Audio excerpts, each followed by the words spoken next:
Joyful, joyful, we adore thee, God of glory, Lord of love. Hearts unfold like flowers before thee, opening to the sun above. Melt the clouds of sin and sadness, drive the dark of doubt away. Giver of immortal gladness, fill us with the light of day. Hi, my name is Alexandra, and today we're going to talk about choral versus solo singing.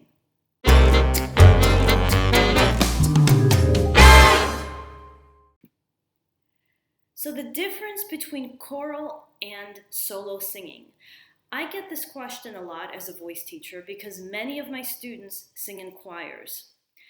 Probably the first thing to understand is when you're singing in a choir, you're a member of a team. So the requirements can be a little bit different. The first major difference would probably be in the type of resonance you would use as a soloist versus as a member of a choir.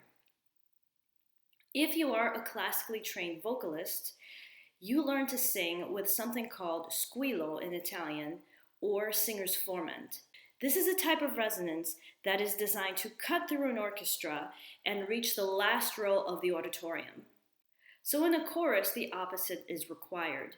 You can't sing with squillo because in a choir you need to sing with homogeny. You need to blend, in other words, with the other members of the choir. So in private voice lessons with solo singing, the teacher will work on singer's formant, trying to get that ping in your voice, whereas if you're practicing in a chorus, the choir director will work on blend.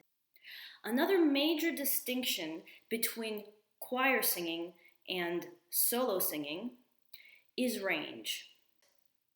As a soloist, a 2-octave or more range is preferable because the type of music that you will be singing will have a range of 2 octaves or more. If you are a member of a chorus or a choir, the range is much smaller because you only need to reach the notes that are required for your section. Another question that comes from this, from many of my students that sing in choruses, is what section they should actually be singing in. If you're a chorister, you may be placed into a section that doesn't really reflect the range of your voice, but the requirement of the entire chorus or the needs of the choir director. There are usually many more sopranos than there are altos, tenors, or basses. So depending on the needs of the chorus, you can be placed in the alto or tenor section, depending what section needs beefing up.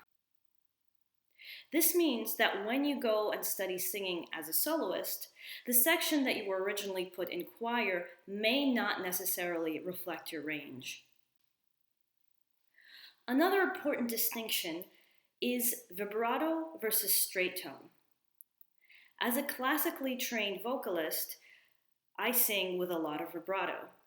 However, choir members may need to learn how to sing with straight tone, depending on the tastes of the choir director or the requirements of the music itself. So like I said, in a chorus you're a member of the team. So if one person has a huge vibrato or a very fast vibrato and it clashes with the rest of the choir, this can become problematic. So many choir directors choose to adopt a certain style. This can also depend on the type of music that you are singing in your chorus. For example, if you're singing contemporary music or music that is from the medieval or Renaissance period, straight tone tends to be used more. However, if you sing large operatic works like Handel's Messiah in your chorus, then vibrato can be perfectly okay. It also depends on the size of your chorus. If you're in a smaller ensemble, the director might ask for a smaller or no vibrato at all to make the sound blend easier. For example, if you were to audition for Voices of Liberty, their preference is for straight tone. Whether you sing in a chorus or as a soloist, I hope you found this helpful. If you would like to take voice lessons with me, I work in the Central Florida area, and you can schedule voice lessons at alexandravargas.com. Thank you again for watching. Please like and subscribe, and I'll see you next Sunday.